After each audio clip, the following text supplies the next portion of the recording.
Hello, today we're going to talk about writers have opinions about the topics they write.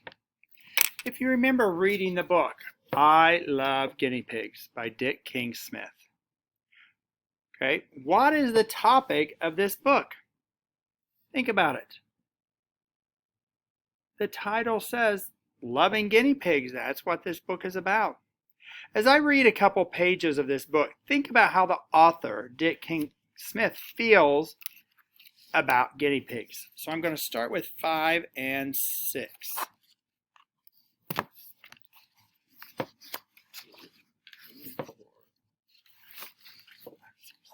Anyway, whatever they're called, it's the way they look that I've always liked. They're so chunky and chubby and cuddly with their blunt heads and sturdy bodies and short legs. They come in tons of different colors, and they can be smooth-coated or rough-coated or long-coated. Not to mention the other varieties. I've had hundreds of guinea pigs over the last 50 years, but I've always liked the Abyssinians the best. So how do you think the author feels about guinea pigs? What do you think his opinion about guinea pigs is? Think about it. Talk to a neighbor, talk to mom or dad, talk to somebody if you have somebody with you. Well, it says he's always liked guinea pigs. By what he says of the different kinds of guinea pigs he's had over the years, he loves guinea pigs and he likes how they look. He likes the Abyssinian ones the best. How do we know? Well, the title, I Love Guinea Pigs, that's super simple to figure out. And then it says it's the way they look that I've always liked.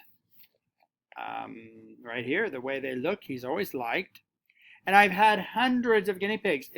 Over the years, if he didn't like guinea pigs, he would never have had a guinea pig as a pet. He may have had one, and if he didn't like it, he wouldn't have it again. He's had hundreds. So Dick King Smith's opinion of guinea pigs is that he loves them. They're wonderful pets. They're great. Now in the book Ape that you read earlier, okay, I'm going to read a couple pages from Ape. As I read, think about the author's opinion about apes. Of course, the topic is apes. Page 42 and 43. I'm going to read towards the end.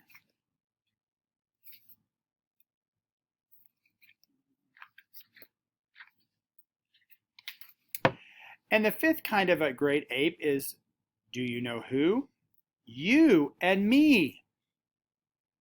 We humans are part of the great ape family too. We're not rare like the rest of them though. There are lots and lots of us. But we do not have other things in common. We look like them. We live long lives.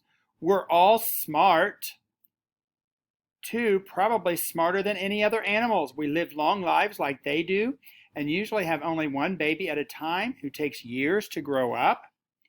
We're too smart sometimes, at least we humans are. We just can't stop changing things. We've changed the world so much. We haven't left enough room for the other great apes. And I've hunted them for food or to keep as pets. Or we've hunted them, not I've. We've hunted them. In some places, though, we're trying to protect them now. Hunting them was a long time ago before they knew better. We've set aside pieces of wild land where they can live in peace. Swinging and stomping and chattering and playing and eating and sleeping and doing all other great things we apes love to do.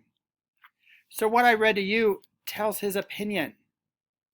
How do you know what the author thinks his opinion about apes? What did he say? Think about it a minute. Well, he says they are smart. They are important. They should be protected. And how can you tell? Well, he says we're all smart too, and we're trying to protect them now. So his opinions of apes are that they're great animals. We need to protect them to keep them around and to keep them alive. They're very smart and intelligent. A little side story, over fall break, I took my grandkids to the Toledo Zoo. They had several apes. One little baby ape just rolled right in front of the window, laid on the ground, pounded its chest. Great big, and it's this little tiny ape. It's a baby ape. It was the cutest little thing, him doing that.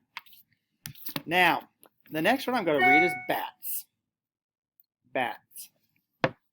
What do you think the author thinks about bats? Well, I'm going to read page 4.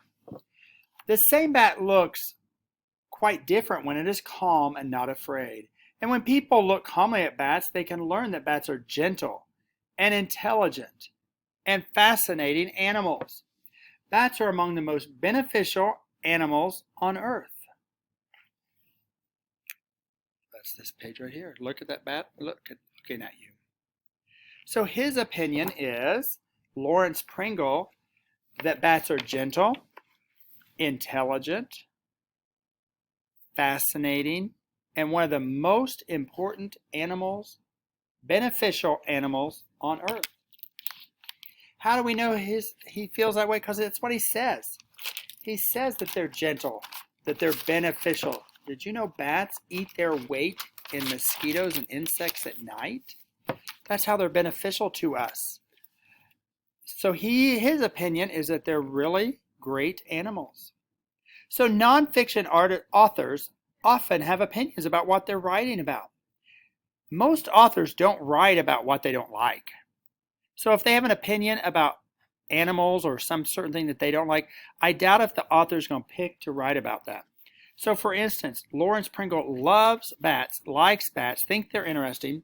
If he was afraid of bats, scared of bats, didn't like bats, he would never write about them. Authors they very seldom write about what they don't like.